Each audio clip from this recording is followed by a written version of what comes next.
Hello guys, আমরা আবারও চলে আসছি যশোরে ওয়ালিদকে সাথে নিয়ে।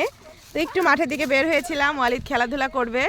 তো এখানে দেখতেই পাচ্ছেন বেশ কিছু বাচ্চারা এখানে খেলা করছে, বাঁশের কি বলে দোলনা বা ঝুলানো যাই হোক তাতে খেলা করছে। ওয়ালিদকে বললাম, ওয়ালিদ তুমি একটু বসো, আয়। তো ওয়ালিদ কোনোভাবে বসতে চাচ্ছে না, ওর নো এক্সপিরিয়েন্স, এই বিষয়ে কোনো এক্সপিরিয়েন্স নেই। আমারও এই বিষয়ে কোনো এক্সপিরিয়েন্স নেই, আমিও এভাবে কখনো বসা হয়নি বা এভাবে বসে খেলাধুলা করিনি। গ্রামের পরিবেশটা আসলেই অনেক সুন্দর, আমার তো গ্রাম ভীষণই ভালো লাগে। যতবারই আমি গ্রামে আসি আমার ভীষণই ভালো লাগে। আমার বাবার বাড়ি কিন্তু এতটাও গ্রামে না, শহরেই, খুলনা মেন টাউনের উপরেই। বাট খালাদের বাড়ি, অনেকগুলো খালা বলেছিলাম আগেও, অনেকগুলো খালাদের বাসায় আসি যখন বেড়াইতে যাই। গ্রামের দিকে গেলে আমার খুবই ভালো লাগে, মানে প্রতিবারই আমি চেষ্টা করি বছরে একবার হলেও গ্রামে আসার জন্য।